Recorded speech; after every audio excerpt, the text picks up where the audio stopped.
And now, without further ado, Senator Elizabeth Warren.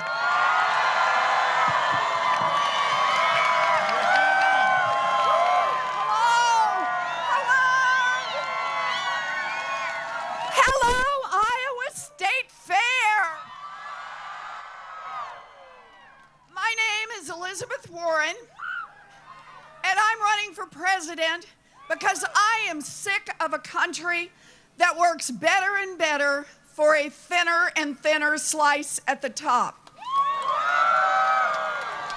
2020 is our chance to make America work for everyone else. That's why we're here.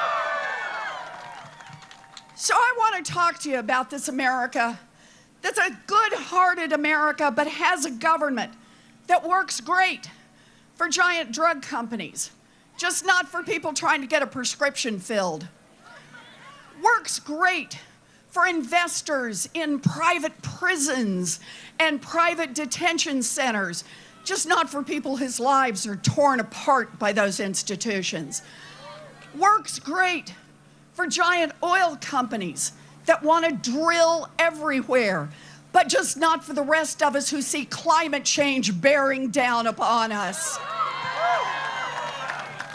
Now, when you see a government that works great for the rich, works great for those with money, works great for those with connections, and isn't working for much of anyone else, that is corruption, pure and simple, and we need to call it out for what it is.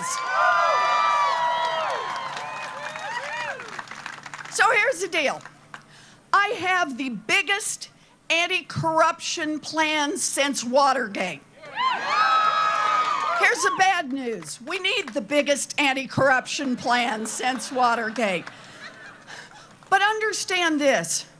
If we're going to make change in this country, we got to be willing to tackle this corruption head on. Whatever issue brings you here today, whatever touches your heart, whether it's around health care or climate or gun safety, I guarantee if there is a decision to be made in Washington, it's been influenced by money. It's been shaped by money. It's been pushed by money. Our chance in 2020 is to fight back against the corruption to make our government work for us. And here's a big part of how I want to do that. We're not going to do it with one little statute over here, one little regulation over there. The way we're going to do it is with big structural change. Yeah, give it to me again. Do you like big structural change? So I want to talk about just one aspect of that, and that is big structural change in our economy. Part one. Right now, we have an America where there's more and more power in a handful of giant corporations. Big ag, big tech, big finance, big pharma, you name it. They roll over their employees, they roll over their customers, they roll over their communities. We need structural change. Part of it, we need somebody with the courage to enforce the antitrust laws in this country. I'm your gal on that one. But we need more. We've got to have a system where there's constant pushback. There's other power in the system, and that means we need more power in the hands of employees, make it easier to join a union, and give unions more power when they negotiate. Unions built America's middle class. Unions will rebuild America's middle class. There's another way that we can do structural change in this economy. It's time for a wealth tax in America. Now, for those of you who may not be familiar with it, let me just give you a quick explanation. Your first $50 million is free and clear. I see some folks going, phew. Okay. But your 50 millionth and first dollar, you got to pitch in 2 cents. And 2 cents, hold on. Let's talk about what we're going to do with that. Pitch in 2 cents and 2 cents on every dollar after that. And by the way, anybody in here own a home or grew up in a home? So you've been paying a wealth tax forever. They just call it a property tax. I'm just saying for the bazillionaires, the top 0.1%, how about we include, in addition to the real estate, the stock portfolio, the diamonds, the Rembrandts, all. But understand this, the point is not to be cranky. People say, you know, I have this great fortune, but that's because I had a great idea, I got out there, I worked my rear end off, or I inherited it, Donald Trump. But however it is, great, you built a fortune here in America. I guarantee you, you built it in part with workers all of us help pay to educate. You built it in part getting your goods to market on roads and bridges all of us help pay to build. You built it in part protected by police and firefighters all of us help pay the salaries for. So all we're saying is if you make it really big, the top 0.1%, fortunes above $50 million, you make it that big, pitch in 2 cents so everybody else in this country gets a chance to make it. 2 cents. 2 cents. 2 cents. You bet. 2 cents. And what can we do with 2 cents? Just 2 cents. And we can pay for universal child care for every baby in this country age 0 to 5. Universal pre-K for every 3-year-old and 4-year-old in this country. Raise the wages for every child care worker and preschool teacher in America. 2 cents. You can do all of that, and you can make technical school, community college, and 4-year public college tuition-free for everyone who wants to get an education. And I'm not through yet. 2 cents, you can do all of that, and we can help level the playing field. We can put $50 billion directly into historically black colleges and universities in this nation. Give them a chance. And I'll mention just one more. We can do all of the things I talked about, plus cancel student loan debt for 95% of the kids who've got it.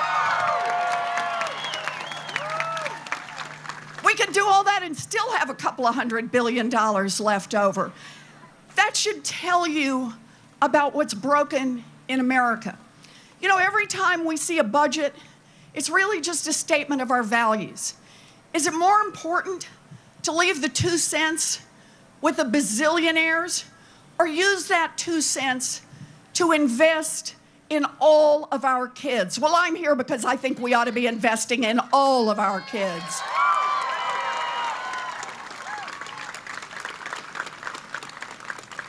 It's a great honor to be out here with all of you. I know that this is a scary time in America, and I know that what happens in 2020 is going to determine the direction of our country, not just for 4 years or for 8 years, but for generations to come.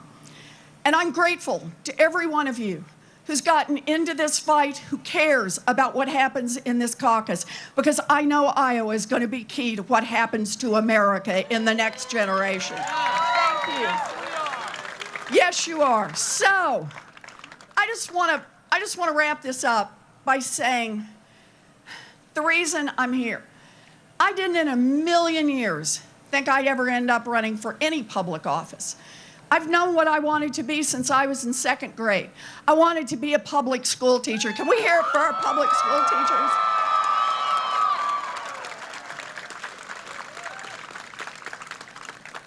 But by the time I graduated from high school, my family didn't have the money for a college application, much less to send me off to 4 years at university.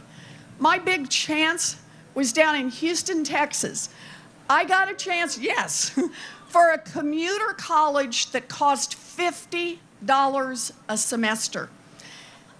And on a price I could pay for on a part-time waitressing job, I got a chance to finish my 4-year diploma and become a special needs teacher. I've already lived my dream job.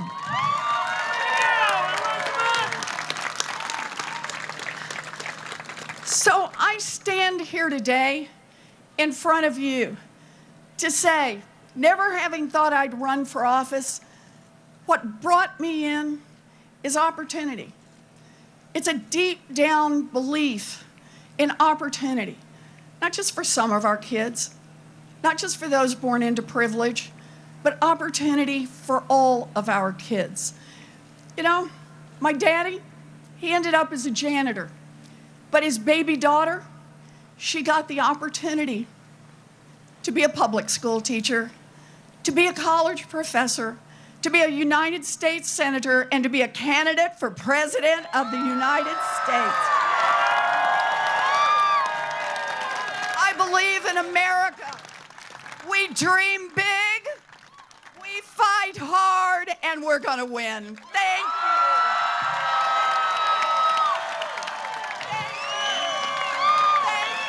I'll come back and do pictures. Thank you. Thank you. Thank you. Sorry, put down the wire. Oh, you're fine.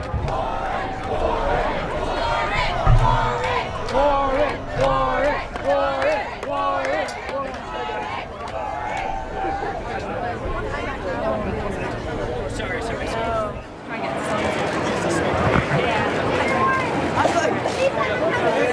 I will, sweetheart. Let me just do this first. Okay? And then I'll At some point. Yeah, after I get mine. I will. Kick it right in there. I will kind of. You gonna do this, sir? Yes. Kristen, I'm sorry? We just asked the first question from the register. I'm not sure where our register. We need the register? order is. The register's out Right having here. fun. It's staying here. Senator, you have one of the biggest crowds here at the SOPAC so far. What do you think is resonating with voters here in Iowa? I think people understand that this government is working great for the wealthy and well-connected and just not working for the rest of America. They know that in 2020, we got a chance to turn that around. Ultimately, that's about real optimism and real determination to build the kind of America of our best values. You bet. Senator Warren, do you Yes. regard Medicare for All, in your opinion, as a goal to be worked towards through a series of intervening steps, or a policy to be instituted all in day one? I'm not sure what that question means. Everything takes a lot of putting it together if it's big. I put out a lot of plans, and all of them take implementation. And that's going to be true for Medicare for All. We're going to have to get a lot of people at the table to figure out how to make the transition work. It's important to be respectful to our unions. It's important to make sure that people who have private care and like their private care figure out that they're going to get something better with Medicare for All. So there's a reason there's a transition period already built into the statute. Senator, you do Hi. it. Go ahead, please. You're clearly generating I'm sorry. enthusiasm in the Democratic race here. But how do you win Iowa in November against President Trump, who is very popular in the state? Now, And his supporters say you're just too liberal. So I have to say, the last couple of town halls that I've done, people have come in to these town halls and said, I voted for Trump, and I will now vote for you. I get what's broken, and I want somebody who's got a plan to fix it. Understand, that's true not just here in Iowa. I've been going all around the country. Since I don't spend my time with millionaires behind closed doors and corporate CEOs, that's given me a lot of time to visit with folks. I've been to 25 states and Puerto Rico. I've been to Kermit, West Virginia to hold a town hall. They proudly describe themselves as the reddest of the red. And yet we did a town hall that ended with lots of hugs and lots of tears and a great selfie line. People who want to see a government, want to see an America that doesn't just kick dirt in their faces, an America that works for them. And 2020 is our big chance. Senator, you do have a lot of plans. Go ahead. You've come out in support of banning assault weapons. in light of these shootings. But after Democrats worked to do that in 1994, there was a political backlash. Some Democrats blamed their vote on that issue for losing their seats. Do you worry about that sort of backlash now, and if not, why? No. Look, we have a problem in America with guns. And it's about the mass shootings, but it's also the shootings that happen every day in our neighborhoods, that happen on sidewalks and in backyards and parks. It falls particularly hard on communities of color, which get hit both ways, both with the shootings and with the police afterwards. Today in America, huge majorities want to see us ban assault weapons, do background checks across this country. In fact, a majority of gun owners want to see that. A majority of NRA members want to see that. And that's been true year after year after year. So the question everyone should be asking is, why doesn't it happen? And the answer, it's corruption. It's a gun industry that controls Congress. It's a gun industry that pumps in money in donations. It's a gun industry that sends the lobbyists to make sure that their interests are protected. That's a failure of democracy. So here's my promise. When I'm in the White House, I will fight. I will stand up. I will lead the charge on the changes we need to make, and I will fight to roll back the filibuster. You know, keep in mind back in 2013, we voted on assault weapons ban and on background checks. And you may remember the vote was 54 to 46, 54 in favor, which meant it failed in the United States Senate. Why? Because of the filibuster. The filibuster is there to help the likes of the NRA and the gun industry. I'm ready to get rid of the Senator I just talk a lot. Okay, there we go. This way? Did you say? Okay. All right.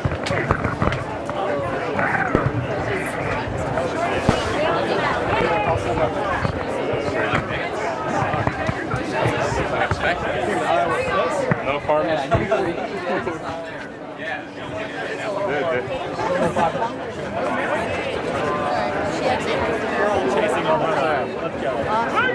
My God, thank you so much.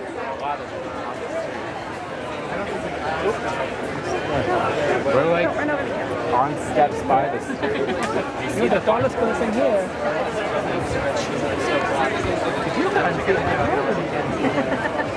You're the tallest person.